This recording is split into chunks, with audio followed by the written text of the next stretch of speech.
But let's go to the verse that talks about household salvation. The purpose of us coming together is so that we can believe God for household salvation. And where do we get that confidence from? Where do we get that concept from? It's from the scriptures. Here we go to Acts chapter 16. Acts chapter 16. It's a powerful story, and it's where we get the understanding that God doesn't just save one individual, He saves the whole household. And so when it's in scripture, it's a principle, we run with it. It's not out of context or it's not taken, in a wrong way. Go ahead, Laura. Yeah, so this scripture actually, many have misinterpreted it, or they just pray it or take it for granted, at least on our side of the world.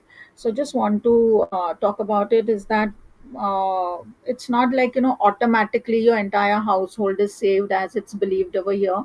Uh, each one, especially now today, if I have come to the Lord, I'm the only believer. It is my job to represent Christ in the right way to my family.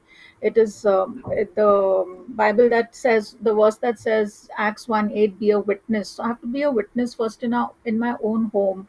And again, when the proof that, coming to the Lord, having a relationship with God, having a divine encounter, having intimacy, we die to self. We ask for the help of the Holy Spirit constantly, that we want to die to self. We are all the time struggling where sin is concerned, and we ask for that grace and mercy in that area also. And always it's a walk of love, of peace, of joy, and service. For me, it was very difficult. I wasn't the type to, I never liked serving, but that was the first thing that I did on purpose. I uh, had to do it because I knew it, that it was for God's glory, and God was breaking me, chiseling me in that area. So the more I have to represent Christ and show Christ and live Christ more than preach Christ, and equip my family members to be attracted to Christ, so that I get that household salvation. Yeah, David? Yeah. So let's read it. Acts chapter 16, verse 25. But about midnight, Paul and Silas were praying and singing hymns of praise to God, and the prisoners were listening to them.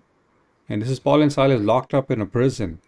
And instead of whining, grumbling, complaining, what were they doing? They were praying and they were singing hymns of praise to God. That is a crazy mindset, you know. When people go to prison, they're screaming in the prison, like, let me out, I'm innocent, get me out of here. That's their song, right? But with Paul and Silas, they were not shouting to the soldiers saying, hey, get us out of here. We are not guilty of anything. We were just preaching the Bible. What's going on? But what were they doing? They were praying and they were singing hymns of praise to God. And the prisoners were listening to them. So even while they were locked up in prison, they were being a witness to the other prisoners that were locked up with them. Because the other prisoners were whining and complaining and looking at Paul and Silas and what's wrong with these two guys? Why are they singing? Why are they praying? What kind of a faith is this? What kind of religion is this, right? But it was the joy of the Lord. Both of them, even locked up in prison, was singing. You cannot sing if you don't have joy in your heart. Try it. When you're sad and miserable, you cannot sing. Yeah, go ahead. Yeah, I also just want to say one thing is that in those days, it's not given in the Bible, but if you do the research, if you even look up the history of the prisons in those days, Paul and Silas were not in just in the prison the way the prisons are today. They were in the sewer.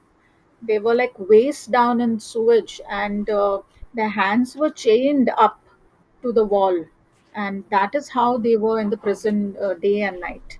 Yeah, David. Yeah, it was really disgusting condition, and rats and everything was running around their feet, and everything was stinking and everything, and they were in a horrible, miserable state. And in the midst of that, they were singing and praising, and singing hymns of praise. They were not like the psalmist crying to God and complaining and grumbling. No, they were singing hymns of praise to God.